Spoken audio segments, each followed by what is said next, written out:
आज हम जिस दौर में जी रहे हैं, जहां दीन ने अपनी तरफ से बातें शामिल करना आम हो चुका है, बाज लोग समझते हैं कि नया अंदाज दीन को बेहतर बनाता है, लेकिन क्या वाकई ऐसा है?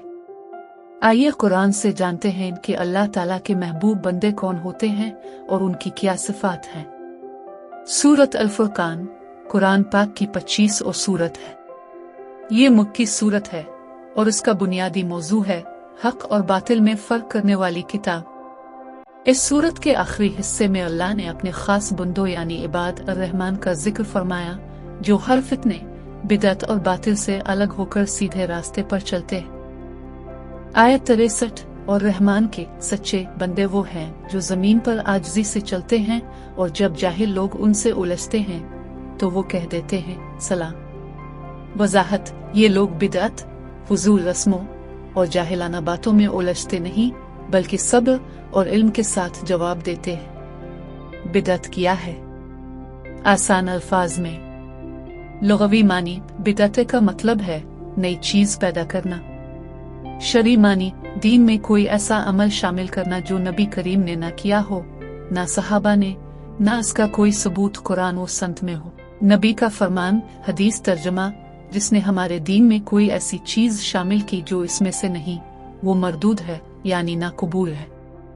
बिदअत की चंद मिसालें, आज के दौर की मिलाद अल-नबी की महफिलें, उर्स और कब्रों पर चढ़ावे देना, कुरान खत्म की मखसूस नियाज और इज्तिमाई खाने, 40वां, 10वां और कुल वगैरह की मखसूस रस्में, नमाज आज़ान के बाद बुलंद आवाज से इज्तिमाई दुरूद, नए तरीकों से इबादत के अंदाज ईजाद करना। संत का उसूल, इबादत में हर इजाफा बिदअत है और हर बिदअत गुमराही है। हदीस, जो दीन का हिस्सा नबी ने नहीं बनाया वो हम भी दीन न बनाए। आयत 60 और वो लोग जो अपने रब के लिए रातों को सजदा करते हुए और क़याम करते हुए गुजारते हैं। बिदअतों से बचने की अलामत, इबादत का सही तरीका सिर्फ संत के मुताबिक होता है। खुद सख्ता इबादतें बिदअत में शामिल हो जाती है। आयत 67 और जब खर्च करते हैं तो ना फजूल खर्ची करते हैं और ना बुख्ल, बल्कि उनका खर्च इन दोनों के दरमियान होता है। वजाहत, बहुत सी बिदअतें पैसे का ज़िया हैं, जैसे मिलाद, कुल, 40वां वगैरह, जिनकी ना कुरान में बुनियाद है ना संत में। आयत 68 और वो अल्लाह के साथ किसी दूसरे को नहीं पुकारते और किसी जान को नाहक कत्ल नहीं करते और ना जिना के करीब जाते। ताल्लुक बिदअत से गैरुल्लाह से मदद मांगना, बुजुर्गों की कब्रों पर चढ़ावे, नियजी उन्हें मुश्किल कुशा समझना, सब शिर्क की कस्में हैं।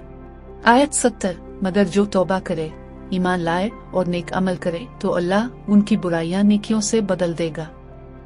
उम्मीद और खुश खबरी, अगर कोई बिदअत में पड़ चुका है तो वो रुजू करे, तौबा करे और संत को थाम ले, अल्लाह बख्शने वाला है।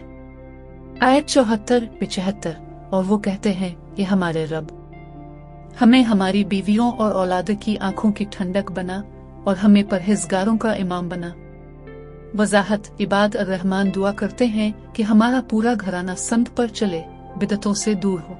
आज हमें ये सोचने की जरूरत है कि क्या हम इबाद अर-रहमान हैं? हमने दीन में अपनी तरफ से रस्में और बिदअतें घड़ ली हैं। अगर हम चाहते हैं कि अल्लाह हमें अपनी रहमत वाले बंदों में शामिल करे तो हमें कुरान व संत की तरफ वापस आना होगा। मिलाद, उर्स, कुल और 40वीं जैसी बिदअतें ना नबी ने की ना सहाबा ने, तो फिर हमें क्यों करनी चाहिए? अगर आप चाहते हैं कि आप और आपकी नस्लें इबाद अर-रहमान में शामिल हों तो इस वीडियो को आगे शेयर करें। इल्म को फैलाना भी एक इबादत है।